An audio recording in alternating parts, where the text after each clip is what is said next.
오늘 본문 신명기 28장 후반절의 말씀, 불순종한 이스라엘에게 임하는 저주가 어떠한 것인지를 설명해 주고 있습니다. 참 읽으면서도 마음이 무겁고 주님의 그 도를 떠난 백성의 말로가 어떠한지를 다시 한번 우리가 읽어보면서 주님의 그 어미하신 그 성품, 또 주님의 그 임박한 심판이 어떠한 결과를 나타내는지를 참 보여주는 것 같습니다. 우리가 잘 아는 대로 이스라엘 백성들은 가나안에서 지속적으로 하나님께 불순종했습니다. 그래서 그 결과로 저주를 받게 되지요. 그래서 후에 남유다가 바벨론에 의해서 멸망해버리고 바벨론 포로로 끌려가게 되는데요. 36절과 37절의 말씀 제가 다시 한번 읽어보겠습니다.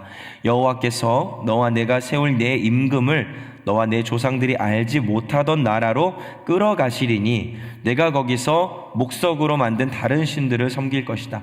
더 이상 이제는 어떻게 됩니까? 하나님을 예배하고 싶어도 예배하지 못하고 강압적으로 억지로 다른 신을 섬기는 자리에 처하게 된다는 것입니다. 이것이 저주지요. 37절 여호와께서 너를 끌어가시는 모든 민족 중에서 내가 놀람과 속담과 비방거리가 될 것이라. 끌려가는 그 땅에서 하나님 예배할 수 있겠습니까? 성전에 갈 수 있습니까? 없습니까? 없습니다. 그래서 시편 84편을 보면 이 고라 자손이 지은 시의 내용, 주의 궁정에서의 한 날이 다른 곳에서의 몇 날보다 낫다고요? 첫날보다 낫다라고 고라 자손이 이야기하죠. 이 고라 자손의 시편의 배경이 이 바벨론 포로기입니다. 이방 궁궐에서 첫날을 사는데 그 첫날은 나에게 아무런 의미가 없고 주님 전에 단 하루만 있기를 원합니다. 내가 한 번이라도 다시 한번 주님 예배할 수 있는 그 성전에 올라가면 내 여생에 소원이 없겠습니다. 그 간절한 마음을 기록한 것이죠. 그러나 결국 그 고라 자손은 성전에 갈 수 없습니다. 성전에 갈 수 없는 안타까움을 노래한 것입니다. 주님이 끌고 가신 그 바벨론의 땅, 거기서 더 이상 그들은 하나님 예배할 수 없게 되었습니다. 오늘 신명기의 본문, 주님의 말씀이 그들에게 그대로 응하게 된 것이죠. 이스라엘의 삶의 예배가 사라지게 되었습니다. 예배가 없으니 무엇도 사라질까요? 하나님이 예배를 통해 주셨던 안식도 평안도 사라졌습니다.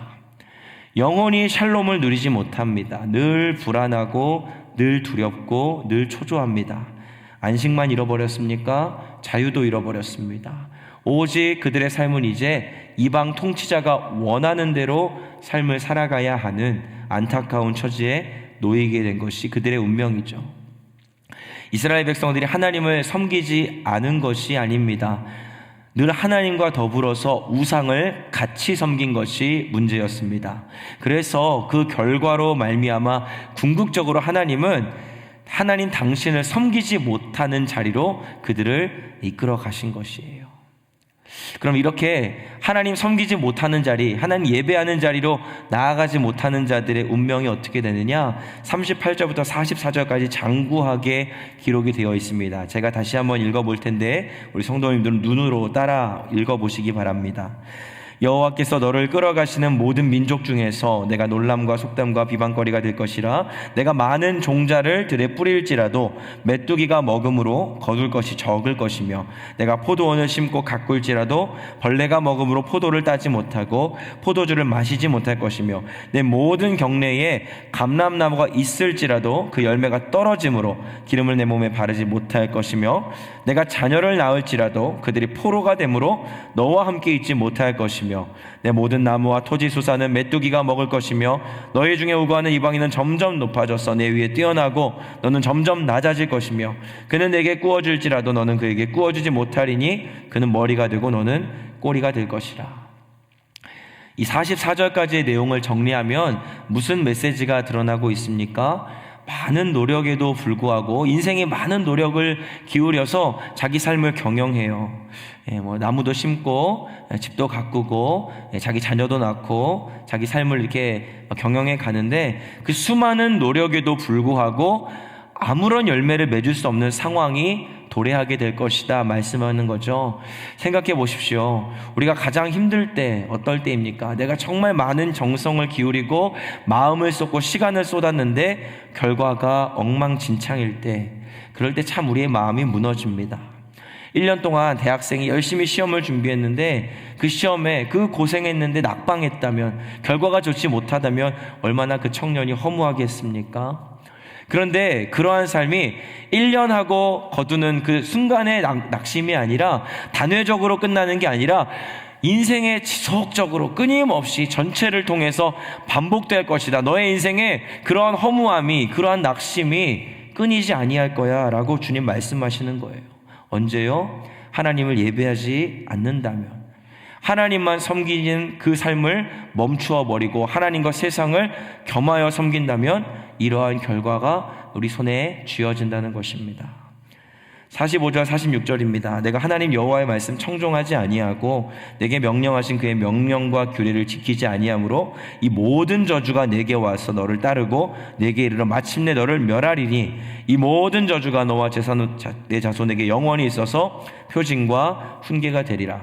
실제로 이스라엘 백성들이 불순종하여서 바벨론의 포로에 끌려간 것은 어디에 기록됐습니까? 오늘 우리가 읽은 이 성경에 기록됐습니다. 그래서 지금 한참 그 몇천 년이 지난 이 믿음의 후대인 저와 여러분에게도 이 말씀이 전달되어서 표징과 훈계가 되었죠. 군인으로 친다면 지금 이스라엘 백성들, 이 본문에 기록된 이스라엘 백성들은 명예롭게 제대하지 못한 겁니다. 명예의 전당에 기록되지 못하고 불명예스러운 제대를 하게 된 것과 진배 없는 것이죠. 이렇게 하나님의 말씀은 1.1회까지 전부 다 그 세대에, 그 사람들에게 응하여지고 우리의 현실에서 이루어지는 말씀들인 것입니다. 매우 두려운 말씀이 아닐 수 없습니다. 48절 내가 줄이고 목마르고 헐벗고 모든 것이 부족한 중에서 여호와께서 보내서 너를 치게 하실 적군을 섬기게 될 것이니 그가 철멍에를 내 목에 메어 마침내 너를 멸할 것이다. 이 말씀이 무슨 의미냐면요, 하나님이 가나안 땅에도 들여보내주시고 거기서 평안하게 살게 하셨습니다. 거기서 복을 주셔가지고 풍족하게 되었습니다. 즐겁고 기쁜 마음으로 잘 있었습니다. 그럼에도 불구하고 거기서 그 기쁜 마음만 유지한 채로 하나님을 잘 섬기지 않는다면, 우리 어제 담임 목사님 전해주신 말씀처럼 자색옷과 고운 베옷을 입고 그냥 나 인생 즐거운 대로만 살고 그 베옷과 채색옷을 주신 하나님께 감사하면서 그 주님 섬기지 아니하고 예배하지 않는다면 이제는 그 사람 삶에서 하나님이 이끌어오시는 이방민족 적군을 통해서 하나도 남지 않고 그 모든 것을 잃어버리게 될 것이다. 예배가 싫어지면요, 하나님이 싫어지게 되는 겁니다. 예배를 형식적으로 드리면 하나님 형식적으로 섬기게 되는 겁니다. 여러분, 예배가 싫어지면, 하나님이 싫어지면 저와 여러분 인간의 마음에는요 중립지대는 없습니다. 회색지대가 없어요. 예배가 싫어지고 하나님 싫어지면 어디로 가느냐? 우상에게 가버리는 것입니다. 내 만족과 즐거움으로 떠나버리게 되는 것입니다. 그런데 그 우상은 인생들을 어떻게 멸망시키냐면 철멍에를 목에다가 메워버려요. 도저히 내 힘으로는 벗어버릴 수 없는, 내 힘으로는 어찌할 수 없는 무거운 굴레가 씌워져서 그 굴레가, 그 멍에가 인생을 멸망으로 인도해버린다는 것입니다. 주님을 즐거워하지 않는 인생, 주님을 영화롭게 하지 않는 인생, 철멍에를 지고 멸망의 길로 걷게 된다는 것을 알려주는 매우 두려운 말씀이 아닐 수 없습니다. 53절입니다. 내가 적군에게 에워싸이고 맹렬한 공격을 받아 곤란을 당함으로 내 하나님 여호와께서 내게 주신 자녀 곧 내 몸에 소생의 살을 먹을 것이라. 여러분, 이게요 성벽에 에워싸여지고 식량이 떨어지면 자녀를 잡아먹을 것이라는 거죠. 그런데 여러분, 이걸 잘 들어주십시오. 이스라엘 백성들이 지금 공격을 당해서 얼마나 너희가 굶주리게 될지, 얼마나 너희가 허기지게 될지, 너희 그렇게 힘들 거야, 고통스러울 거야, 이걸 설명하는 본문이 아닙니다. 그들이 얼마나 이기적인지, 이스라엘이 이 성벽이 에워싸이고 이제 곧 적군의 그 침략의 멸망이 눈앞에 목전에 와 있는 와중에도, 그 심판대 곧 앞에 서 있는데도 그 자리에서도 얼마나 너희들이 이기적인지, 얼마나 너희가 자기중심적인 삶을 살고 있는지를 단박에 보여주는 묘사인 것이죠. 멸망이 눈앞에 다가왔는데 자기 자녀의 살을 먹어요. 왜요? 배고프고 일단 나는 살아야 되니까. 내가 내 몸으로 낳은 자녀라도 내가 일단 살아야 되니까 먹고 보자. 자신의 일신의 안위만 찾는 악한 자들이 누구냐? 저 앞에 있는 이방 민족 군대가 아니라 바로 너희다. 바로 너희가 하나님도 찾지 아니하고 하나님 즐거워하지 아니하고 영화롭게 다나고 예배하지 아니하는 일신의 아니만 찾고 너희 인생의 즐거움과 행복만 찾아다니는 악한 자들이 바로 너희들이다.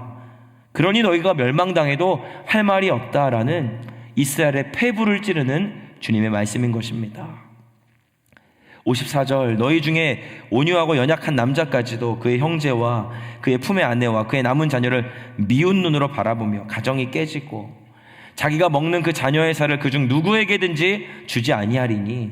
여러분, 그러니까 이 어때요? 이스라엘 백성들의 모습이 멸망이 눈앞에 와 있어도, 심판이 앞에 있어도 자기만 찾는, 그리고 그 다음엔 어떻게 되냐면 인간성이 다 박살나 버리는 겁니다.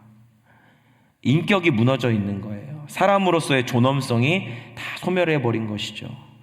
자, 여러분, 그럼 이 말씀은 우리에게 무엇을 전해주냐면요, 이 인간성의 본질인 인간을 구성하는 가장 근원적인 존재는 하나님이십니다. 우리가 다 하나님으로부터 창조된 피조물이죠. 우리 인생에, 우리 삶에 다 하나님의 손길 지문이 묻어 있습니다. 그런 인간이 하나님을 버리는 순간, 인생들이 하나님을 떠나는 순간 그 인간성, 그의 인격, 그의 성품, 그의 존엄성, 이 모든 것들은 다 파탄나 버리게 됩니다. 전기 플러그를 뽑아버리면 전기 제품이 아무리 어때요? 막 기능이 좋고 최첨단 기술을 인간에게 제공할지라도 그 전기 플러그 뽑으면 아무리 좋은 제품도 성능을 쓸 수 없는 것과 같은 겁니다. 아무런 역할을 하지 못합니다. 하나님을, 인생이 하나님 버리게 되면 인간은 인간다워질 수 없는 것입니다. 오늘 말씀을 정리하면서 우리 신앙과 삶에 한번 적용해 보겠습니다. 첫 번째로는 예배하지 못하는 저주입니다. 많은 저주들이 있겠지만 오늘 본문에 나타난 가장 끔찍한 저주는 하나님 예배하고 싶어도, 하나님 섬기고 싶어도 더 이상 그분 예배할 수 없게 되는 때가 온다는 겁니다. 더 나아가서 하나님을 예배하기 싫어지는 것, 여러분, 이것이 인생에 있어 가장 큰 저주입니다. 하나님 섬기기 싫어지는 것, 예배를 형식적으로 드리고 싶은 마음. 종종 어떤 신자들에게는 이 예배하는 것이 무거운 짐처럼 느껴질 수 있을지 모르지만 그건 진짜 멍해가 아닙니다. 진짜 멍해는 그 예배를 떠나고 하나님을 멀리하게 될 때 오는 죄의 철멍해입니다. 진짜 하나님을 아는 사람들은 그래서 기쁨으로 주님 앞에 나아갈 수 있죠. 왜 그렇습니까? 그 예배 안에 안식이 있고 샬롬이 있고 자유가 있고 평강이 있기 때문입니다. 그래서 예배를 사모하고 갈망하게 되는 거죠. 이사야 43장 21절에서 이사야는 이렇게 말합니다. 주님께서 말씀하시는 거죠. 이 백성은 내가 나를 위하여 지었나니 나의 찬송을 부르게 하려 함이라. 하나님, 저와 여러분 지으신 목적은 주님을 찬송하기 위해서라고 합니다. 주님을 높이고 주님을 섬기며 온전히 그분을 예배하기 위하여 우리가 지음 받았습니다. 그렇기 때문에 저와 여러분이 예배하지 않고 예배를 싫어하게 된다면, 예배를 형식적으로 드리게 된다면 무슨 일을 해도 실패하게 됩니다. 우리가 읽은 본문처럼 열심히 노력해도 포도나무를 심고 과실을 가꾸어도 결국에는 열매 없는 비참한 상황, 우리가 이스라엘 백성들의 삶을 통해 보게 되지 않았습니까? 그래서 저와 여러분은요, 하나님이 내게 맡겨주신 일을 열심히 해야 됩니다. 하나님이 내게 맡겨주신 일을 우리가 열심히 하더라도 예배에 성공하지 못하면 실패하는 거죠. 직장에 나가서 열심히 일을 해도, 자녀들을 열심으로 잘 길러내서 성공적인 인생을 살아도, 교회에서 봉사를 많이 해서 수많은 영향력을 흘려보내도, 그러나 우리가 진정으로 주님 예배하는 예배자가 되지 못한다면 그것은 인간적으로는, 세상적으로는 성공했을지 몰라도 하나님 앞에서는 아무런 열매도 내어 보여드릴 수 없는, 주님 앞에 결산할 날에 아무것도 주님 앞에 결산하지 못하는 빈손 인생이 되고 만다는 것입니다. 우리가 이런 신앙의 함정에 빠지지 않게 되기를 간절히 바라고요, 예배에 성공하는 신앙인 되기 원합니다. 예배에 성공해야 하나님 우리에게 주신 그 본래의 하나님 형상을 소유할 수 있어요. 하나님의 형상답게 복된 삶을 살아갈 수 있습니다. 이런 놀라운 그 예배의 성공자, 놀라운 예배의 은혜를 소유하는 저와 여러분 될 수 있기를 주님의 이름으로 축복합니다. 마지막으로 예수님을 생각해 봅니다. 성부 하나님, 아버지 하나님께서 이 성자 하나님 예수 그리스도를 향해 하신 일을 생각해 보기 원합니다. 우리가 읽은 본문에서 자기 자녀를 잡아먹는 일, 생각만 해도 너무나 끔찍한 일이었습니다. 그런데요, 성부 하나님은 보통의 아버지라면, 육신의 아버지라면 절대 하지 못할 일을 아들에게 하십니다. 자기 아들을 십자가에 내어주시는 거죠. 자신의 아들을 향한 진노와 저주를 직접 선고하시는 겁니다. 십자가에서 볼 수 있는 이 끔찍한 광경, 모든 저주와 사망이 쏟아지는 그 광경, 아들을 죽이시는 아버지, 우리가 주님을 보게 되는데, 다만 이 자기 자녀를 잡아먹는 이스라엘 백성들과 자기 아들을 내어주신 하나님 아버지의 다른 점이 있다면, 자기 자녀를 잡아먹을 정도로 이 끔찍한 죄인들을, 그 인생들을 대속하시기 위해 자신을 기꺼이 내어주는 그 아들, 그리고 그 아들의 자발적인 순종을 받으시고 자기 백성들의 죄를, 이 백성들, 끔찍한 백성들의 죄악을 자기 아들에게 전가시키셔서 그 아들과 함께 고통으로 뛰어드는 아버지의 모습이 이 이스라엘 백성들의 아버지의 모습과는 전혀 다르다는 것입니다. 성부 하나님은 그래, 아이고 이제 내 아들 죽나보다 하고 방관하시거나 좋아하시는 분이 아닙니다. 아들과 함께 고통을 당하셨죠. 아들과 함께 눈물을 흘리셨고 슬퍼하셨습니다. 사랑하는 성도 여러분, 오늘 본문에 나타난 이 인간의 죄성이 보이십니까? 그 죄성으로 말미암는 끔찍한 저주가 얼마나 두렵고 무서운지 우리가 보지 않았습니까? 그러나 동시에 이 끔찍하고 무서운 저주를 얼마든지 넘어서시는 저와 여러분을 향한 주님, 우리 아버지의 그 끔찍한 사랑을 또한 발견할 수 있기를 원합니다. 복음은요, 그래서 아름답지만 동시에 처절합니다. 이 복음이 복음되기 위하여서 우리 아버지가 지불하신 대가를 보십시오. 그래서 구원은 값없이 받는 것이지만 결코 구원은 싸구려가 아닌 것입니다. 무엇보다 값진 것이 저와 여러분이 받은 오늘 우리가 고백한 이 십자가의 능력, 주의 보혈 흐르는데 믿고 달려나갈 수 있는 그 은혜를 소유하게 된 것은 결코 싸구려가 아닙니다. 얼마나 값진 은혜를 우리가 받았는지를 이 새벽 기억하시면서 오늘도 그 주님 앞에 서서 주님께 감사하며 찬양 올려드리는 삶, 우리를 저주에서 축복으로, 사망에서 생명으로 그 자리를 옮겨주신 그 주님의 놀라운 사랑의 음성에 순종의 걸음을 걸으셔서 하는 일마다 열매 맺고 결실하여 하나님께 결산할 수 있는 복된 인생 살아갈 수 있는 우리 퀸즈 한인교회 모든 성도들 되시기를 다시 한번 주님의 이름으로 축복합니다. 기도하겠습니다. 사랑하는 하나님 아버지, 감사합니다. 하나님 섬기지만 세상을 사랑하고 하나님과 율법을 떠나 살며 저주를 당한 이스라엘 백성들을 교훈 삼아 주님 안에 거하는 것, 주님을 예배하는 것이 가장 큰 기쁨이고 우리의 안식이 됨을 마음으로 깊이 인정하며 두렵고 떨리는 마음으로, 그러나 충만한 사랑과 감격 가운데 주님만을 바라보고 주님을 섬길 수 있는 저희 모두가 되게 하여 주옵소서. 율법의 저주를 두려워하기보다 우리를 위해 모든 죄의 저주를 감당하신 예수 그리스도, 그분을 의지하고 그분의 뜻에 순종하며 살아가는 은혜를 오늘 머리 숙여 기도하는 모든 주의 권속들에게 한 사람 한 사람 허락하여 주시옵소서. 그렇게 일하여 주여 주님께 감사와 찬양 올려드리며 이 모든 기도의 간구 우리의 죄를 대속하신 예수 그리스도의 이름으로 기도하옵나이다. 아멘.